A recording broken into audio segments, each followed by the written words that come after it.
Hello. Hello.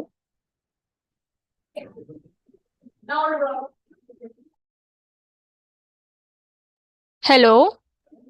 Yes. Hello. Hello.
We will start the session once the guest arrives.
Success is no accident. It is hard work, perseverance, learning, studying, sacrifice, and most of all, what are you doing or learning to do? A very good morning to the galaxy of intellectuals, invited guests, lawyers, professors, ladies and gentlemen. Today, we are all gathered here on this virtual platform for the inaugural session of 18th International Seminar put forward by the prestigious Kerala Law Academy in association with Center for Advanced Legal Studies and Research, KLA Center for Environmental Science and Law, and IQACK. The Kerala Law Academy Law College was established in 1966 by the legal luminary, late Dr. N. Narayan Narso. He made this institution a seat of excellence in legal education, consultancy research, and in pioneering law reforms. The Kerala Law Academy Muthoot Society has a legacy of its own spanning over 30 years. This seminar aims to focus on the overview of legal and regulatory framework of maritime law, the history of admiralty jurisdiction, about the role of arbitration in international maritime disputes, and with regard to the protection of the rights of women seafarers. Moreover, this seminar provides a premier interdisciplinary platform for researchers, practitioners, and educators to present and discuss the most recent innovations, trends, and concerns, as well as practical challenges encountered and solutions adopted in the field of maritime law.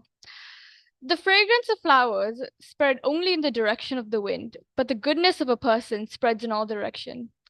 Now, it's my pleasure to welcome Professor Anil Kumar G. Sir, Vice Principal, Kerala Law Academy. Sir has over 25 years of experience in teaching and has been a major support for all the students. I invite you, sir, to officially welcome our distinguished guest to this inaugural session. Sir, please. Thank you, Bhavani. A very warm good evening to one and all. I welcome all of you to the 18th International Seminar on Maritime Law, an overview of legal and regulatory framework organized by Kerala Law Academy Law College in association with the Center for Advanced Legal Studies and Research, Kerala Law Academy Center for Environment Science and Law, and IQAC KLA. Maritime law helps to maintain safety and security at sea. They set forth the regulations for vessel construction, equipment, and operation, aiming to prevent accidents, protect human life, and safeguard the marine environment. I hope this seminar will give you all a deep insight on various aspects of maritime law. Now I would like to move on to the formal welcome ceremony to our esteemed guests who have graced this occasion with their presence. First and foremost, I would like to welcome Professor D. Surya Prakash Rao, Sir, Honorable Vice Chancellor, Damodaram Sanjeevai National Law University. He was the recipient of Andhra Pradesh State Best Teacher Award in 2016 and Best Research Award of Andhra University in 2007, and Dr. Sarvepalli Radhakrishnan Best Teacher Award of Andhra University in 2009. He has many skills in administration, research, and academics. His fields of expertise are broad and include jurisprudence, constitutional law, human rights law, family law, criminal law, and commercial law. In addition, he has authored a book and over 50 papers in reputable legal magazines. I extend a warm welcome to you, sir. Now, I would like to welcome Professor Dr. Bismi Gopalakrishnan, ma'am, Professor of Law and Director of Research, Mahatma Gandhi University. She is an accomplished scholar with an impressive background. She has dedicated herself to academia and serves as the Director of Research at Mahatma Gandhi University, among other prestigious roles. Her knowledge of the legal profession will definitely beneficial to your seminar. I extend a wholehearted welcome to you, ma'am. Today, we are extremely fortunate to have Achmat Gusman Siswandi, sir, a renowned associate professor and vice dean for academic, student, and research affairs at the Faculty of Law, Universities Patanjaran, Bantak, Indonesia, among us. Achmat Gusman Siswandi has participated in a number of public consulting and policy making projects. He has been assigned to several ministries as a resource person. From 2007 to 2016, he supported the Ministry of Environment and Forestry in creating national policies to implement the Cartagena Protocol on Biosafety, the Nagoya Protocol on Access and Benefit Sharing, and the Convention on Biological Diversity. I extend a heartfelt welcome to you, sir. Now, I would like to welcome Advocate Priya M.K., Assistant Professor, Kerala Law Academy, who is very sincere and dedicated in her area of work and one of the faculty conveners of this event, who will be delivering the vote of thanks. I welcome you, Priya. It is an honor to welcome our distinguished guest, none other than Advocate Nagaraj Narayan, sir, who holds the esteemed position of the Director at Kerala Law Academy and serves as a member of the Bar Council of Kerala. We are deeply honored by his unwavering dedication and support, which have not only propelled our institution forward, but have also instilled in us the determination to reach for even greater heights. I welcome you to this function, sir. Next, we extend a gracious welcome to Professor K. Anil Kumar, sir, the esteemed Director of Administration, Students and Faculty Affairs at Kerala Law Academy, embodies the spirit of unwavering dedication to our institution. His profound support has left an indelible mark on every facet of our academic and extracurricular pursuits. Sir, I welcome you to this function, sir. Next, we extend a warm welcome to Professor Harindran K., Principal, Kerala Law Academy. His mentorship and profound insights have not only enriched the educational landscape, but have also kindled the spirits of those embarking on their journey towards a legal enlightenment. A warm welcome to you, sir. It is with great pleasure that we welcome Professor Dr. Ajita Nair, a senior faculty member at Kerala Law Academy, who is a source of inspiration for all the academic activities in this college. I welcome you, ma'am. Now, I'd like to welcome our faculty conveners, Dr. Dakshana Saraswati, Advocate Shalini AP, Assistant Professors of Kerala Law Academy, to this function. And I would like to welcome all the student conveners, co-conveners, participants, and students to this function. I would also like to welcome all the teachers, non-teaching staff, and IT team for their presence and support. Last but not the least, I would like to welcome all of you who are gathered here for this event. Thank you.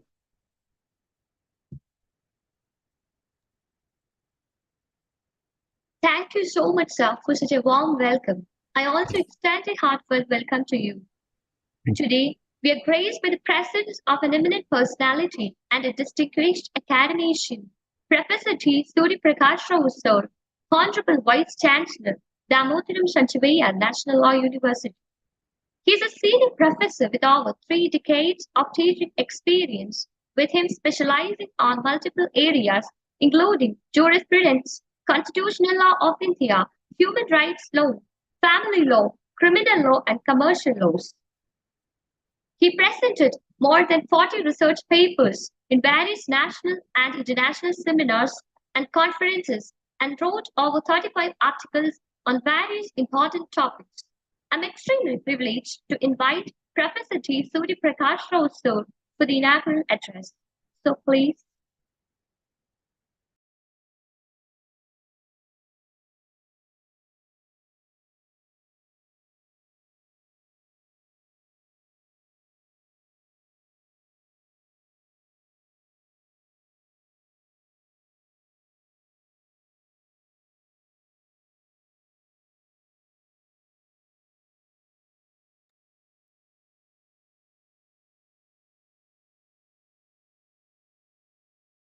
Hello. Okay, sir, you're audible now. Shall I start? Huh? Yes, sir, of course. Okay. Good morning to everybody. I am Professor Surya Prakash Rao, Vice Chancellor, Damodaran Sanjay National University, Visakhapatnam. I am very happy that I am invited to inaugurate the session of this particular today's conference on very important topic on maritime law. As you know, being the law people, law community, we know the importance of the law relating to sea, particularly law of the sea, and where it is a traditional subject. It has been evolved centuries. As long as soon as we found the sea route to communicate and to have the contacts with one country to with another country, and all these, moreover, as we know, the subjugation of the Indian continent by the Europeans, particularly French people, Dutch people, and ultimately British people. So, because they had the advantage in sea voyages and particularly sea routes, and they control the shipping this thing. They dominated the other European countries, and ultimately India became the colony to Britishers. And from then onwards, we had the admiralty courts and maritime law was there. And so ultimately, the law was refined, particularly when we had different problems faced tackling these sea voyages. And the convention, the important convention on the law of the sea, 1980, changed the entire scenario on the law of the sea, law related to the sea. Particularly as far as maritime law is concerned, we have jurisdictional issues and procedure in admiralty courts, and particularly commercial nature of the activities, the liability of the owner for damages and loss of goods and arbitration clauses are also play an important role. International commercial arbitration is also an important aspect where the disputes arose. How those can be settled is also very important. So the having arbitration clause in maritime um, courts and tribunals is very important, and particularly the transport under bills of lading is also very important. Then the negotiable and non-negotiable nature of bills of lading and how the bills of lading are to be honored, and career obligation and liability are also very important. The Charter Act, particularly unseaworthiness of the goods, what is the unseaworthiness of the goods, and how the law dealing with this unseaworthiness of goods and carriage of goods by sea act is also very important regarding tackling the issues arising out of this maritime issues, particularly when there is personal injury and deaths caused due to this maritime activities, the collision and other accidents, and where the important issue was where the suit is to be filed, place of suit and choice of law, which law is to be applied, particularly whether it is the when the two or more countries have the contract and this thing. So which law is to be applied? The choice of law also plays an important role and particularly the domains and duties of tug and duties of tow, and all these are playing very, very important role. Particularly the maritime liens and mortgage are also very, very important aspects in maritime law. And the another important aspect is maritime insurance. Maritime insurance plays an important role, particularly insurance contracts and liability, particularly protection and indemnity of insurance, pollution insurance and cargo insurance, government liability and immunity regarding insurance contracts. All these play an important role. And another important aspect of maritime law, Manual on International Maritime Law, United National Convention on the Law of the Sea. That is also very, very United Nations Convention on the Law of the Sea also plays an important role, particularly regarding the passages of ships from one place to another place, and more particularly the innocent passage, and the merchant ships, how the merchant ships are to be tackled.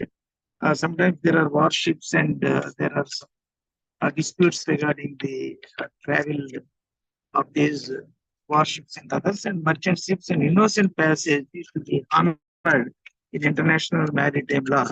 That is also played an important role. Then the difference between warships, particularly when there are warships entering innocently to a particular country's territorial water, and what should be done is also the subject matter of maritime law. And particularly the neutral countries, when two countries are warring each other, when two countries continue in the war, and what is the role of neutrality, neutral countries, and what is the role of United Nations organization supported activities in this particular thing also played an important role. And particularly under the law of the sea 1980, you observe this exclusive economic zone or patrimonial sea, or particularly territorial water, nautical miles, up to that particular country having sea coast is to be the rights of the particular sea coast country has to be recognized, and we know the marine pollution and marine environment, how the marine environment is to protect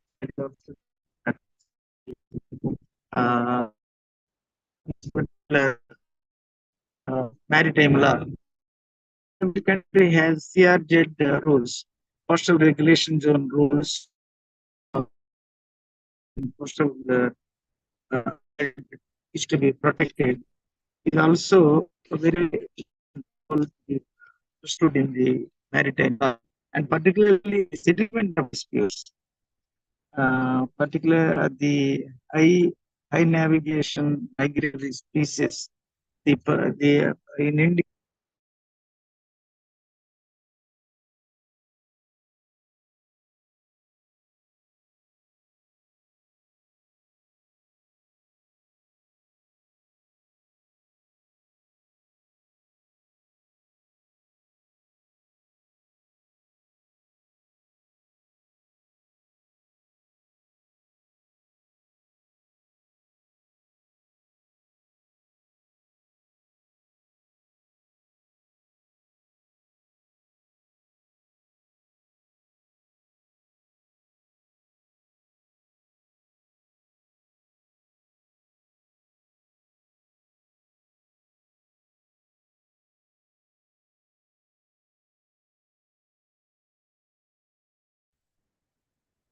So I am very happy that I am participating in the important seminar on important topic maritime law, and um, I wish the seminar a grand success. Thereby, uh, I am also indebted to the host of this particular seminar for inviting me to inaugurate the seminar. Thank you very much for giving me this opportunity. Thank you. Thank you so much, sir, for your valuable words. And it was very insightful personally. Next, we are privileged to have the esteemed presence of Professor Bismi Gopalakrishnan ma'am. Ma'am is known to be an excellent academic with extremely remarkable profile with specializations in healthcare law, intellectual property rights, and public law. She has been involved in international fellowships with a number of books to her credit and is an eminent academician with commendable accomplishments to her credit. Above all this, it would be apt to say that ma'am is one among the KLA fraternity. This is evident from the way she associates herself with all the programs conducted by Kerala Law Academy. Ma'am readily accepted our invitation to be part of this ambitious seminar in spite of her busy schedule. We are indebted to you, ma'am, for this. So, ma'am, I invite you to address the session. Thank you, Bhavani. Thank you so much. Most respected Advocate Nagaraj Narayan sir, Director, Kerala Law Academy, Honorable Vice Chancellor, Professor Surya Prakash Rao, esteemed Professor Achmat Guzman Shivandi, Professor Anil Kumar sir, Vice Principal, Kerala Law Academy, Professor Anil Kumar K, Director, Administration, Students and Faculty, Professor Harindran sir, Principal, Kerala Law Academy Law College, Professor Ajita ma'am,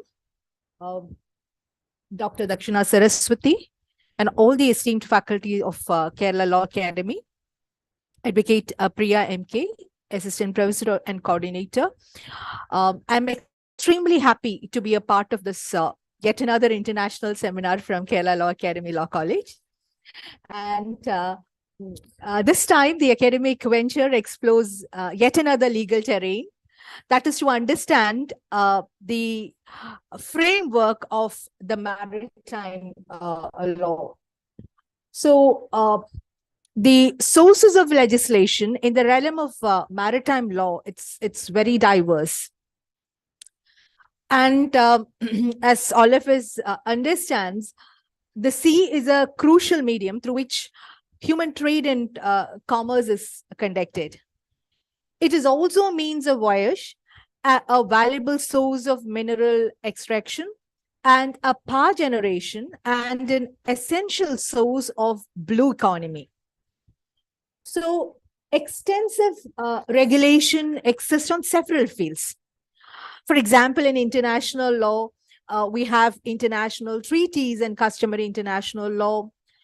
On a supranational level, you have the laws, especially by the European Union. And on the level of national legislations, also we have national regulatory laws. We also have a number of numerous soft law instruments. For example, various guidelines and other non-binding instruments drawn by non-governmental organizations and other important associations, especially in the domain of maritime surveillance. So, a significant plurality exists in the substantive fields of law placed under the umbrella of maritime law. So, basically, if we just have an understanding of the maritime law, we can understand that the division of law into different subfields, it is neither clear nor strict, but definitely it can be of a pedagogical value when we are having, we are trying to have, or we are trying to develop an overall picture of the domain. For example, the law of the sea, just take into consideration law of sea, which involves rights and duties of states in maritime environments, right to navigation, etc. Now, especially when we concentrate upon the surveillance activities as far as law of sea is concerned, a coastal state has the exclusive right to undertake monitoring and surveillance within its territory, including its territorial sea, which definitely which comes under the UNCLOS, that is United Nations Convention on the Law of Sea. And it may extend up to 12 nautical miles from the baseline, that is slowly the low watermark area. A coastal state also has an exclusive right to undertake monitoring and surveillance in connection with the economic exploitation and exploration of its exclusive economic zone, which may extend up to 200 nautical miles from the baseline. So furthermore, the states definitely have the implied right to undertake monitoring and surveillance in the high seas, but not to the extent of interfering with the exercise of the freedom of the high seas by ships flying a foreign flag. So again, if we just navigate to the military laws, the customs laws, the general law enforcement, the border control laws, again, the maritime law also consists of law on search and rescue, incidents of human rights law and fundamental rights, that is especially areas ranging from the rights of refugees to the protection of personal data is also there. It also involves traces of immigration law, the environmental law, the fisheries controls laws, and the transport laws. So considering the number of jurisdictions and the legal domain that is involved, it's not quite surprising that there are a number of agencies and other actors involved in the field of maritime law and maritime surveillance. So the public, the private, and the third sector, they are represented both on the national and the international level, and the obligations and rights of these actors vary very hugely. So I wish that this international seminar will definitely identify the legal problems and issues, and that would perhaps point out the right direction in the search for more comprehensive answers in the field of maritime regulation. Thank you so much for giving me an opportunity to be a part of this international seminar, and I wish the very best to this international seminar. Thank you so much. Thank you so much, ma'am, for your words of wisdom. Furthermore, we are truly fortunate to have us with the distinguished Ashmat Guzman's 23rd Associate Professor and Vice Dean for Academic Students and Research Affairs at the Faculty of Law, Universitas Pajajaran, Banten, Indonesia. Sir is an academician who has been conducting extensive research in the field of international law for over 20 years, and we look forward to the insight on international law of the sea. I'm sincerely honored to invite you, sir, for the keynote address of this session. So please.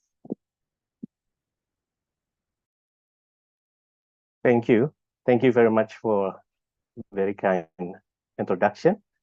A very good morning to everyone, distinguished participants, especially the Honorable Advocate Nagaraj Narayanan, Professor Anil Kumar, and fellow speakers, Professor Surya Prakasa and Professor Bismi Gopalakrishnan. And also I would like to thank also the invitation from the convener and co-conveners of this seminar. And also thank you very much for inviting me. It's a great honor to be here to share with you some views regarding maritime law, especially in regard to MARPOL. I have actually profound memories about Kerala.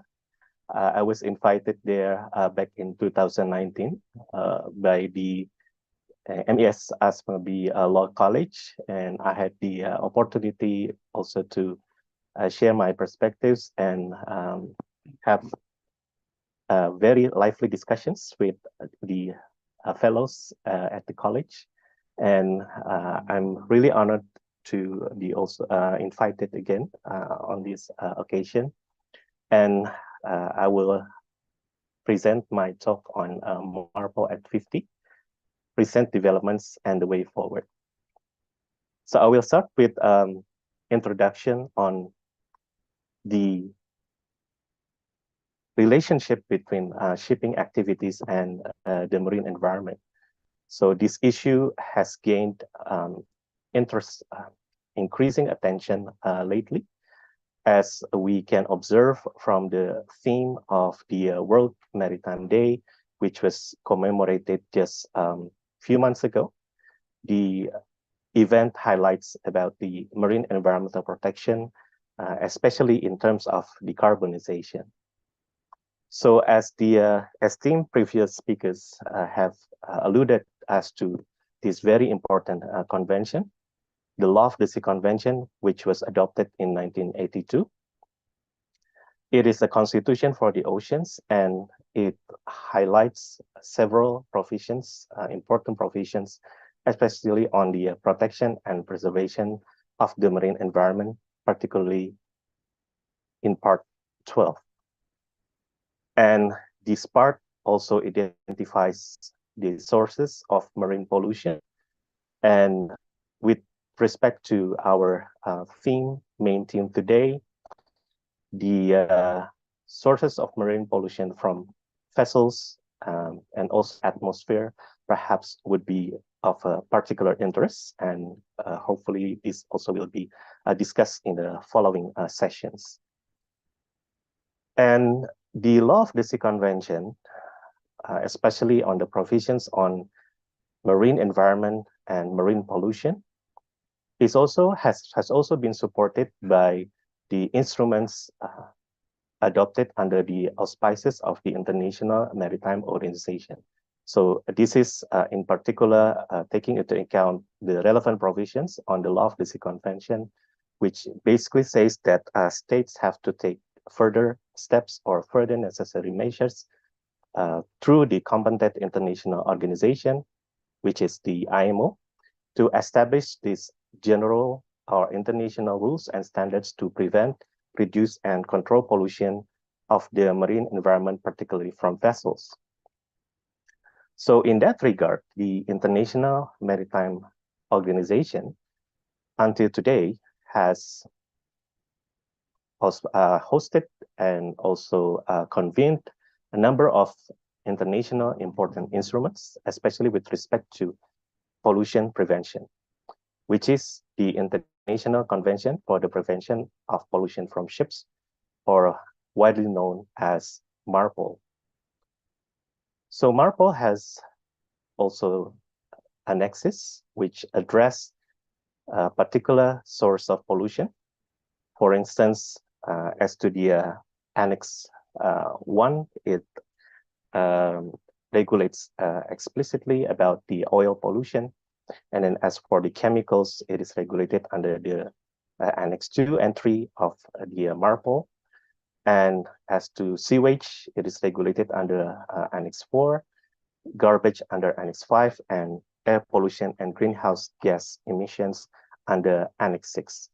So as we can see, MARPOL has addressed this wide array of sources of pollution, especially from vessels. And this is the illustration on MARPOL and its annexes at a glance. So basically, the state parties to MARPOL 73/78 has also to ratify or be parties to the Annex 1 and Annex 2.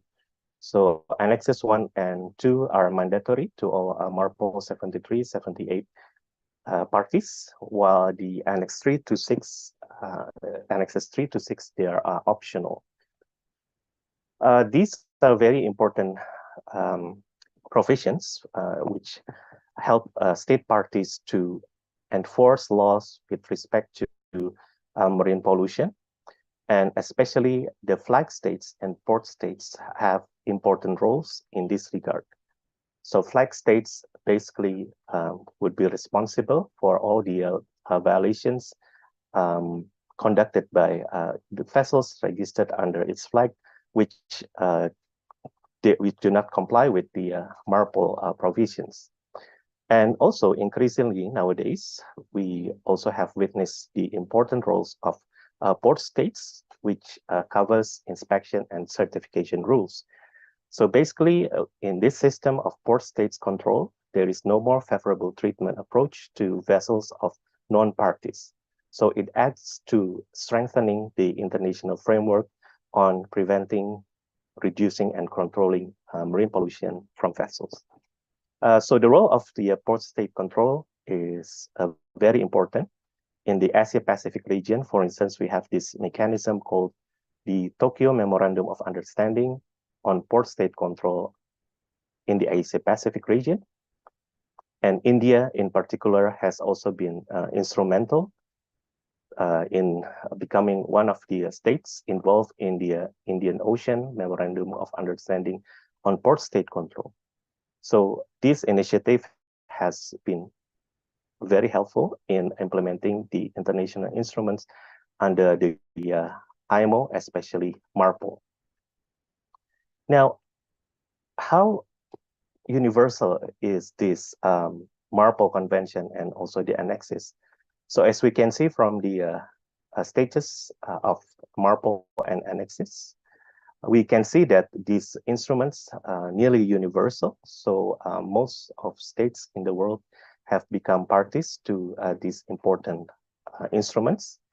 And it can be said that the standards on reducing, preventing, and controlling oil pollution is quite well established. But now we have these emerging situations where we need to take actions in a more concerted ways, especially when it comes to the transboundary nature of plastic pollution or marine debris. So international law is very important in this regard, including MARPOL. And the current state of international legal instruments currently as follows. So we can see a number of international instruments that we have now dealing with the marine debris, especially marine plastics. So we have, again, the Law of the Sea Convention, and then we also have the Basel Convention, especially the plastic waste amendments in 2019. And under the IMO, as I mentioned earlier, we have Annex 5, including also the IMO strategy to address marine plastic litter from ships. There is also another relevant convention under the auspices of the International Maritime Organization, which is the London Convention, or the Convention on the Prevention of Marine Pollution by Dumping of Waste and Other Matters. So this initiative is also currently being supported by this new newly proposed international treaty, which is scheduled, the negotiation is scheduled to take place in 2024, next year.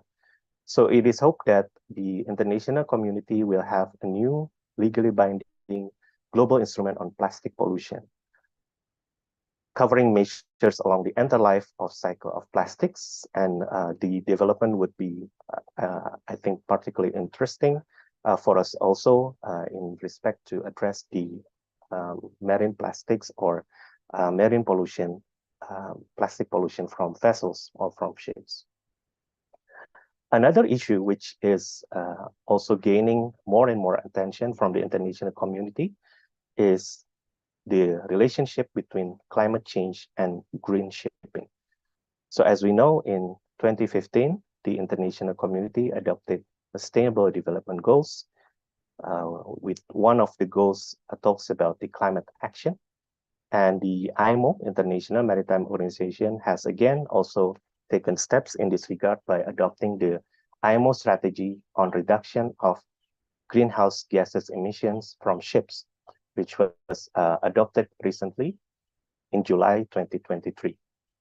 These initiatives are very important for us to take further measures in ensuring that shipping activities can become more environmentally friendly and help us to reduce the impacts of climate change.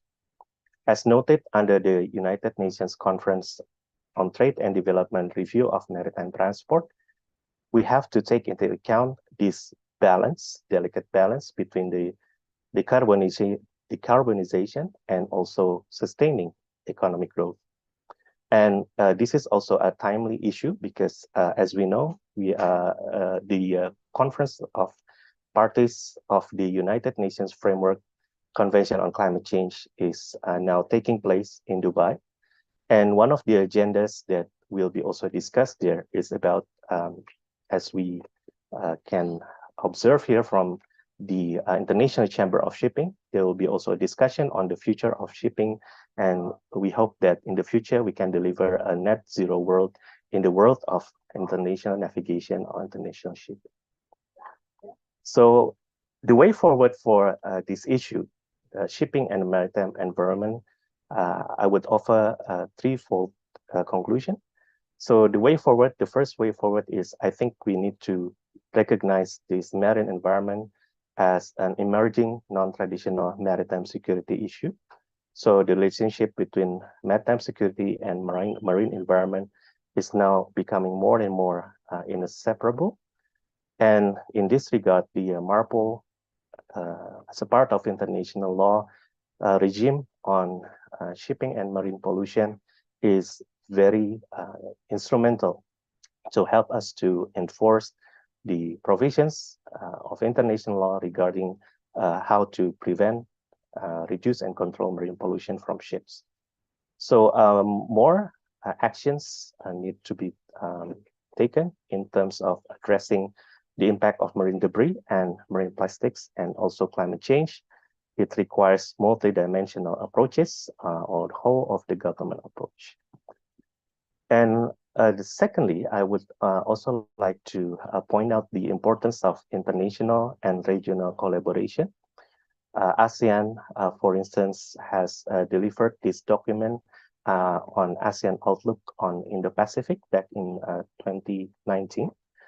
And recently also in 2023, ASEAN has published this ASEAN Maritime Outlook. And one of the important fields that we can collaborate between ASEAN and India in particular is, of course, with respect to maritime cooperation.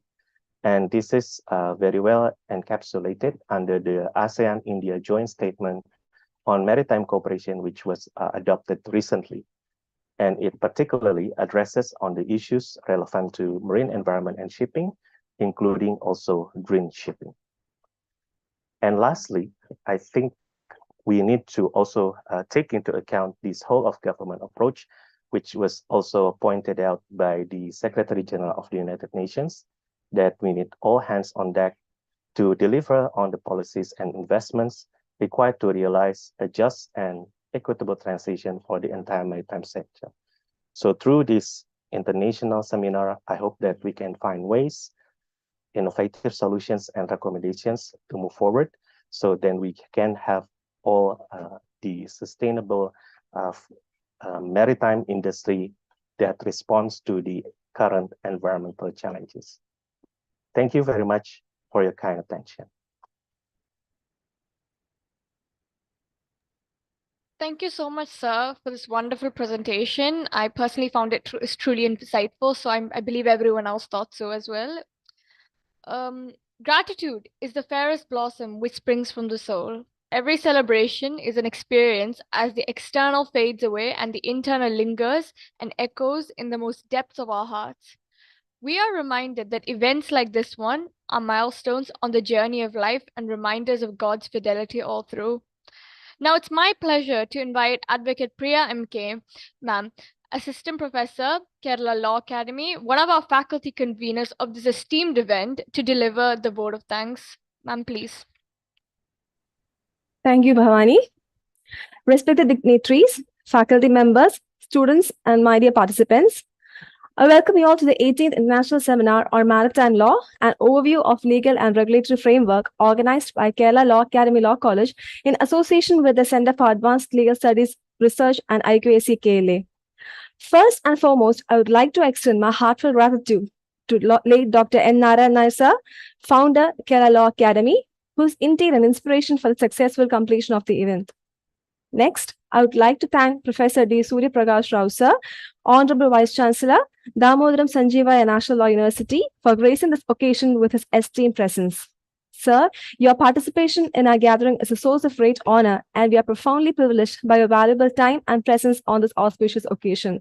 On behalf of Kerala Law Academy Law College and on my own behalf, I extend my deepest sense of gratitude. Now, I would like to thank Professor Dr. Bismi Gopalakrishnan, ma'am, Professor of Law and Director of Research, Mahatma Gandhi University. Ma'am, Your presence has not only added prestige to this event, but has also enriched us with your words of wisdom. On behalf of Kerala Law Academy Law College and on my own behalf, I extend my deepest sense of gratitude. I would like to thank Ashman Guzman Siswandi Sir, Associate Professor and Vice Dean for Academic Students and Research Affairs, Faculty of Law, Universitas Pajajaran, Indonesia. We are extremely honored to have you here on this function, sir. Your presence did make this event a remarkable one. On behalf of Kerala Law Academy Law College and on my own behalf, I extend my deepest sense of gratitude to you, sir. Furthermore, I would like to express my profound gratitude to Professor G. Anil Kumar, sir, Vice Principal of Kerala Law Academy Law College, who has delivered the welcome address for this event. Your unrelenting encouragement and staunch support has been crucial in all our accomplishments. On behalf of Kerala Law Academy Law College and on my own behalf, I extend my deepest sense of gratitude to you, sir. Without the continuous support of Advocate Nagaraj Narayan, sir, a distinguished member of Kerala Bar Council and the director of Kerala Law Academy Law College, our journey would not have been complete. His constant encouragement has ignited our goals for excellence and served as a foundation for every venture of our college. Thank you so much, sir, for your constant leadership and for giving us the perseverance to strive for excellence. On behalf of Kerala Law Academy Law College and on my own behalf, I extend my deepest sense of gratitude to you, sir. In his capacity as Director, Administration, Students and Faculty Affairs, Professor K. Anil Kumar, sir, the visionary driving force behind all our events, is also a chief mentor who deserves particular recognition. Sir, your constant encouragement and never-ending dedication is what keeps us going. Sir is truly an inspiration for all of us. On behalf of Kerala Law Academy Law College and on my own behalf, I extend my deepest sense of gratitude to you, sir.